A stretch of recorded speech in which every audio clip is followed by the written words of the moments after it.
Itachi, what are you doing? Wine whispers as she sees him leaving a house in the Uchiha district, drenched in blood. She had come to surprise him with a midnight stroll.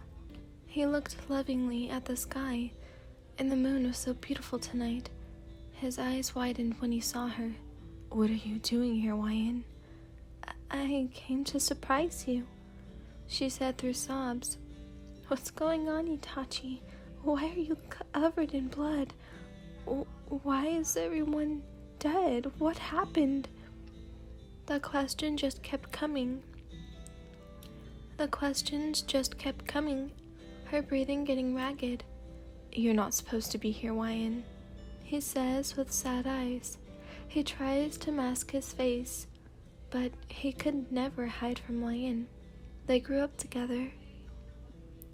She knew him. She saw him for who he truly was. Those eyes could never fool her. What made you do this, Itachi? She said, looking him in the eyes, tears still falling. You wouldn't do this without reason. What happened here? I happened, Wine. I killed them because I wanted to. They were a means of getting more power. My eyes are invincible now, he declares, playing the role he was assigned. There was no fooling Wine, though. She knew him inside and out.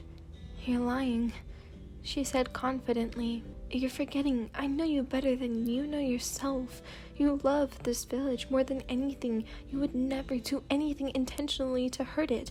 So what happened here? She questions, and Itachi can see the wheels turning in her head as she slowly comes to understand the mission he'd been given. Wine was very smart. There wasn't a puzzle she couldn't solve. The two of them made plans to take over the Lîrdh police. With her brain and his strength, the two ninja were an unstoppable duo. You weren't supposed to be here, Wine. I told you I would see you later, Itachi whispered, looking down. That's exactly why I'm here, she yells, frustrated at him. Did you really think I wouldn't notice a change in your behavior? She runs to him, embracing him and burying her head in his chest. Your eyes looked so sad all day. Do you really think I wouldn't come to check on you? She asks, looking up at him with tears in her eyes. He sighs and wipes her tears affectionately with a sad smile. Don't waste your tears on me. I don't deserve them. How can you say that? She exclaims in outrage. You're giving up your life, becoming a rogue ninja for the sake of your village. The very village you're giving your life to. Protect is going to think you're a criminal, and you say you don't deserve my tears? This village doesn't deserve you.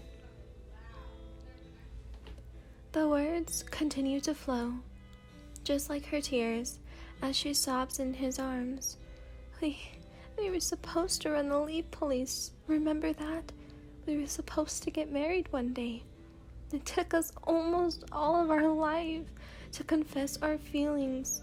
You were just gonna leave me here? Itachi can feel his heart hurting more with each statement made. They did make plans for their lives together, but that was before this mission. He knew in his heart that Wine was his soulmate, his other half, but he didn't want to drag her into this mess. That's why he spent his last day in the village with her, the love of his life. After seeing her smile and hearing her laugh, after telling her he loved her and hearing her say it back, he was ready to face his mission and the consequences of the actions he had to take. He would do anything to protect her, Sasuke, and the Lîrdh. He held her in his strong embrace, basking in her scent. He didn't want to see her after he said goodbye. He knew if he saw her again, he'd be tempted to take her with him. He knew that's what she'd want, but he wanted her to have a regular life and forget about him. I know what you're thinking, she says after calming down. She wipes her tears and looks up at him. You want me to move on from you and find someone else? She questions, a dark aura taking over. He looks down at her sheepishly, already knowing what was coming. You idiot! She yells and punches him in the face, sending him flying. She straddles his waist and grabs his collar, shaking him. Did you really think I wouldn't follow after you when I heard that you left the village? Do you really think that I would have moved on and found another one? Itachi Uchiha, you are the only one for me. Do you hear me? There is nowhere that you can go that I will not follow willingly. Get it through your thick, dumb skull. After she was done shaking some sense into him, she gets up and dusts her hands off. She pulls him up by his ear and looks him in the eyes. I'm going to my house to get some things for our journey. And when I come back, we will leave together. Do you understand me? Yeah, I understand. Let's go. Yeah, I understand. Let go. Itachi pleaded with her. She let go and looked at him with sad puppy eyes. I can't believe you were really gonna leave me. He looks at her with love in his and pulls her to his chest. I didn't want to leave you. I just thought it would be better for you. I didn't want you to have to give up your life for me, he says, kissing her forehead. When are you gonna realize you are my life, Itachi? You and me against the world, remember? She looks up and kisses his chin. You saved me from my loneliness. When I had no one, no family, no friends, that you came and changed my life. You're all I have, she says, looking at him with so much adoration. And you saved me from my darkness.